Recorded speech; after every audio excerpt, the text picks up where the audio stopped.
September 23, 2018. Living in the Light. Dr. Donna Steckall, licensed Unity teacher. Given at Unity of Payson, Arizona.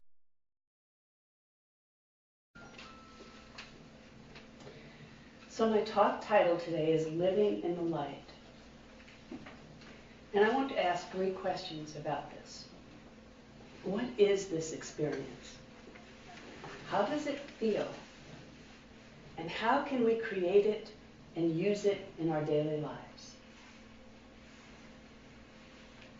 Who remembers the book by Shakti Gawain from 1986 with the same title, Living in the Light? Several of you. I'm glad to see that. That book was a seminal introduction to me about spirituality. And it was a touchstone. Very influential. So in 1986, my mom had passed away, and I had moved back to Long Island, and there was no Unity church around. I was introduced to Unity in Atlanta, where I had been living. And so, with the premise, where 2 or more are gathered, I got together with a woman that I met, and we read the Daily Word on Sundays, and we would talk about our concerns and our blessings. And this meeting turned into a group of 8, and we met for 4 years. And our first book study was with this book, Living in the Light. So everybody read the book. And I thought of it because the theme for this month is I am the light. So I want to talk about what my experience of light has been since then. So,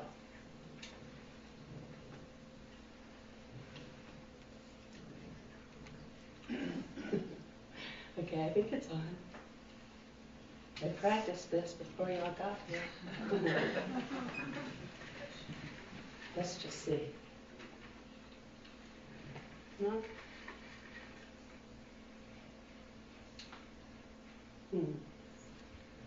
Well, okay, I'll have you do it for me. Okay, would you do the next slide for me? So I put my experience into a graph.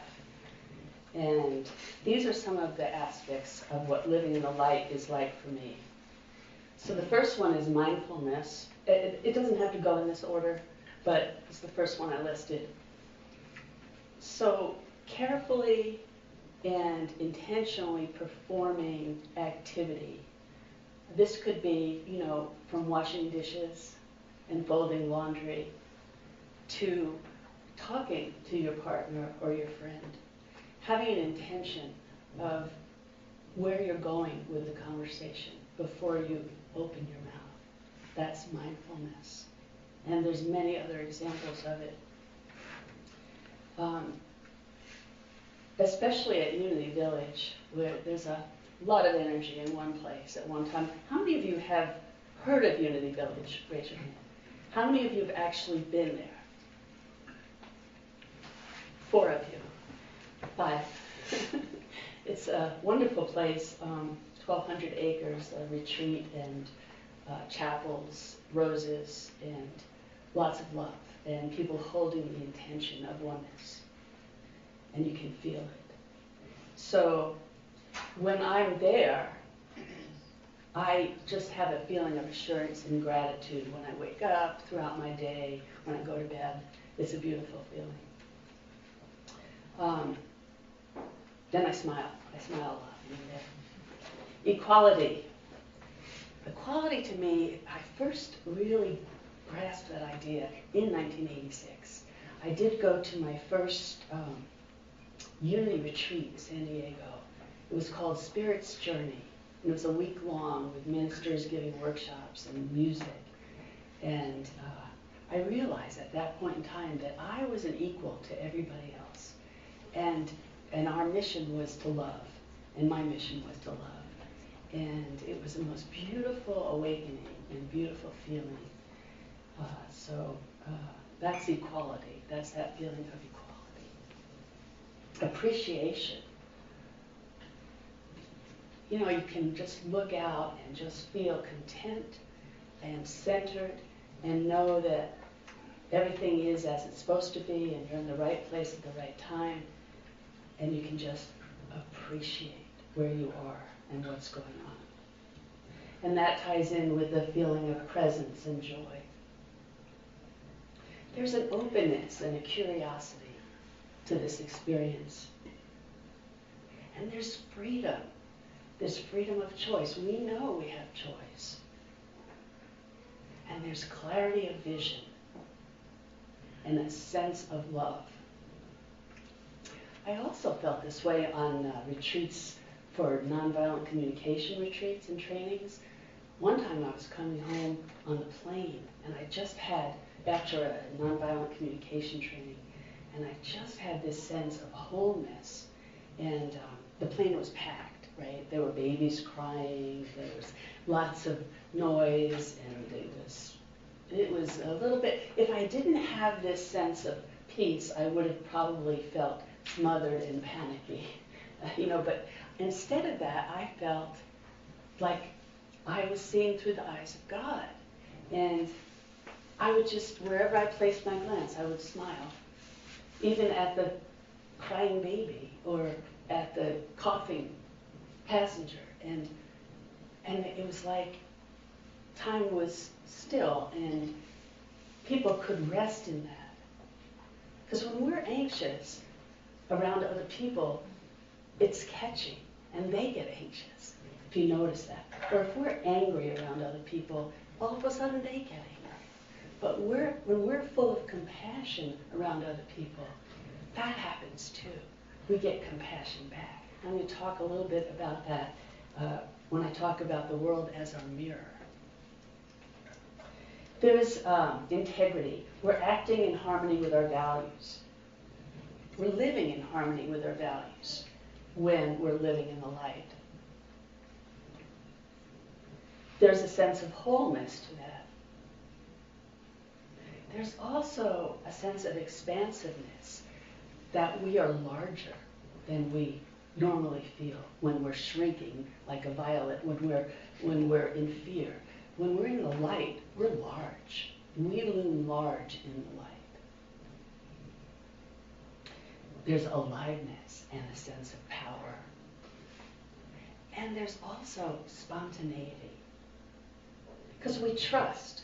We trust ourselves and we can move in that faith forward and can follow our intuition. And synchronicity occurs.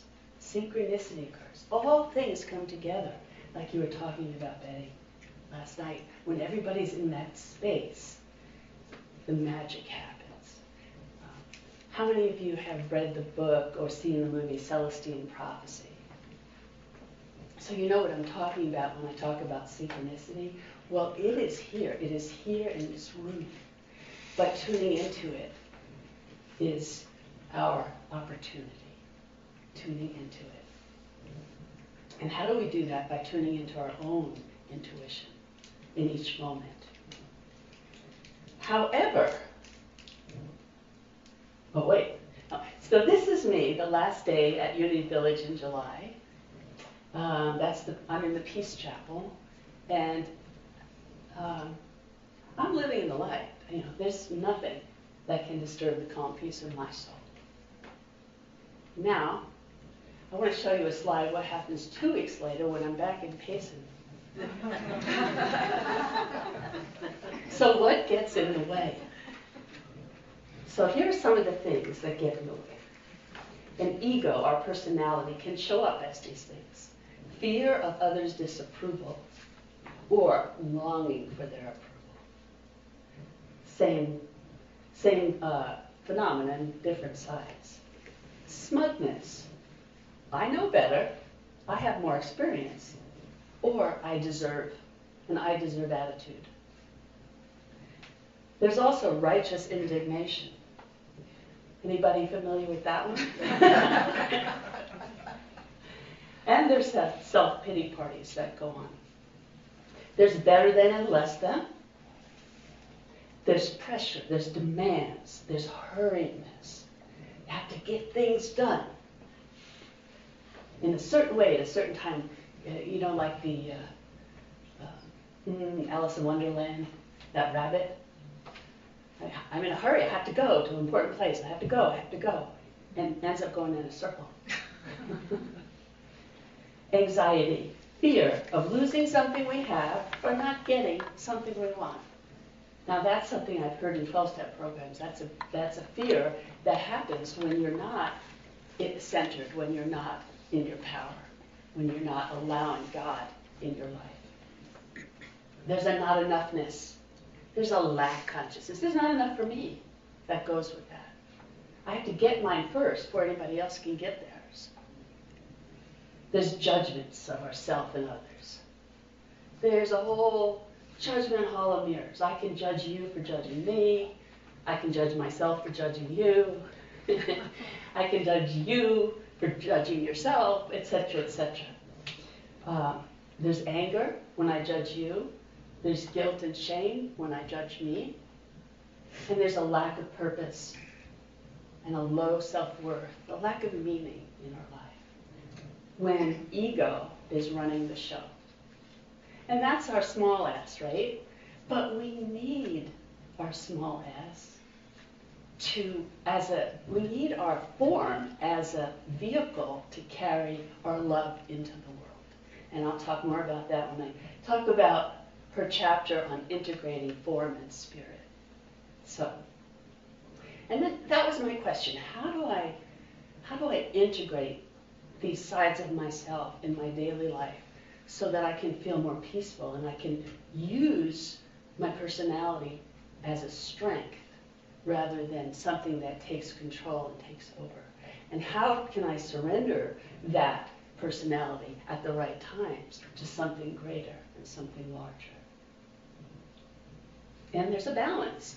So in chapter 5, help me out of this. Chapter 5 is seeing the world as our mirror in living in the light. About the mirror process, Shakti says, all the people in my life reflect the various feelings and characters that live inside of you. Think about that for a minute, because that's how we look at it in unity, metaphysically. When we study the Bible in unity, the characters represent parts of ourselves. It really goes deep into how we're all one, and somebody else's experiences could just as well be ours. There, but for the grace of God, go I, all the time. All the time. She says, I never try to put myself down for the reflections I see. I know that nothing is negative. Everything is a gift that brings me to self-awareness. This is Shakti Gawain in 1986. And this is me today, in 2018. This is how I believe. If the situation or event didn't mirror some part of myself, I wouldn't be able to see it. Now that goes even deeper. Because we know, because we're all human and we're all equal, what we see out there, we know. Some part of ourself knows it. And that's how we interpret it, by our own past experience. So I like these ideas very much because they remind me of my equality and oneness with all. Also, for me, the more I know and understand myself, the more I'm able, as a therapist, to help others know and understand themselves. So if something happens in my life and I hit a snag, I could usually tell myself, there's a gift in this. This is for my self-awareness. This is for me to help others. And I know that's how 12-step programs work too, paying it forward. Where step 1 is you admitting you have the problem, and step 12 is sharing the message of hope with the world. So when I'm feeling confused or needing more clarity, I will remind myself of these thoughts and these beliefs. And here's something else she says in this chapter. These are some examples. If you judge and blame yourself, others will judge and blame you. If you are honest with and honor yourself, others will be honest with and honor you. How about that for reciprocity? Isn't that beautiful? And folks, it's an inside job. That's the beauty of this. We get to do the work inside, and it shows up out there. And then there's the question of how to interpret the reflection. Yes, thank you.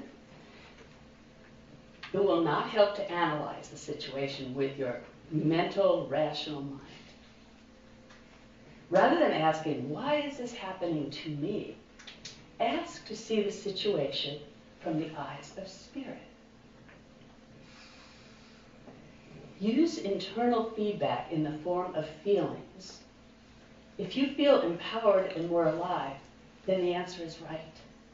The key is aliveness.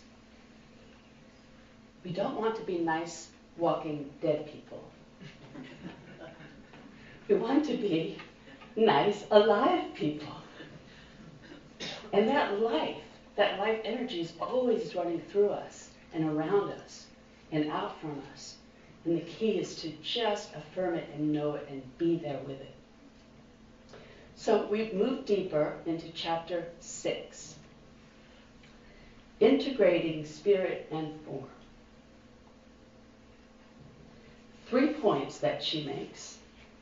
First, I want to talk a little bit about spirit, though. I want to back up. Spirit is powerful and creative, but form, like I said, is the vehicle that we use to express it. She recommends, first, recognizing and feeling both the consciousness of spirit and the consciousness of your personality. So we're holding both. We're not ignoring one or ignoring the other. What do you think about that idea? Both and. Holding both in observation. A second step is to love and accept both aspects of yourself. Don't push yourself past what you feel comfortable to do. So your form may be only ready to come out of the cocoon at a certain time. And if you push it, you won't get the butterfly. So it has to naturally emerge. And you have to feel your way through it and love your way through it. After a while, Shakti says, your form will spontaneously follow the energy, and eventually you have a form that automatically goes toward the light in every situation. Isn't that beautiful? Isn't that such a wonderful ideal to hold, that we're always moving towards the light? Yay. So I have another slide, Matthew 6:22. The eye is the lamp of the body. So then, if your eye is clear, your whole body will be full of light. So metaphysically, this may be interpreted as spiritual vision is sound, filled with faith, single only to the good. So we can turn to God in prayer to get that spiritual vision. Asking to see the situation with the eyes of spirit is a way to do that. There are other ways. Each of us has probably in this room become comfortable with ways to feel the presence of God in our life in each moment and to fill ourselves with that presence. And be grateful for any improvement in a condition about which you have prayed. Then continue to focus your attention upon spiritual perfection. So you stop to be grateful for improvements. You stop to smell the roses. You stop to notice beauty with each other. When we talk to each other after the service and before the service, notice beauty. Tell each other what you appreciate about each other. And think about what you appreciate about yourself. So I want to go to Philippians 3:14.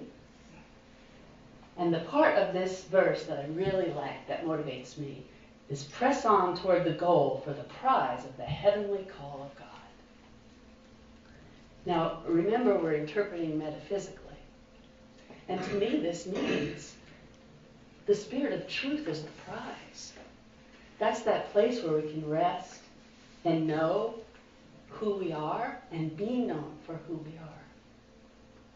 That's the prize. So to press on for that prize is our work. It's also our play. So how do we do this on a regular basis? Well, I would say, if you haven't already, become familiar with truth principles.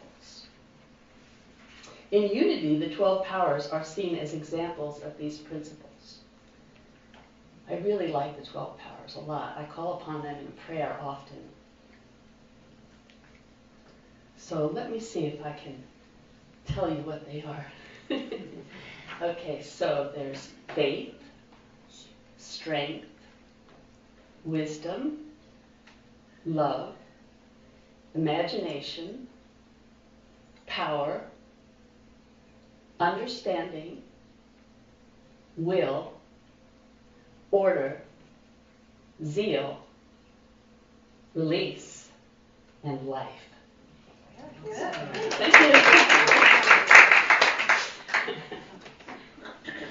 Another way that we can live in the light is to observe ourselves without, one, making excuses, two, without judging ourselves or others, or without analysis. Well, here's why I did this, or here's why she did this. That doesn't help us get to the how of living in the light. Even though it gives us a false sense of control if we have understanding, if we have a reason why something happened, it doesn't help us have courage and faith to step forward. The reason by itself is not filled with life. Call upon truth rather than staying stuck in the muck. Let me see the truth in this situation. Affirm truth statements such as, I have the mind of Christ. I know the truth and the truth makes me free. You can say that in any situation just to remind yourself of who you are. And be grateful for the beauty that you see. And through it all, remember your vision. Remember your vision. Remember who you are and where you want to be and who you want to be. And allow that vision to call you to action.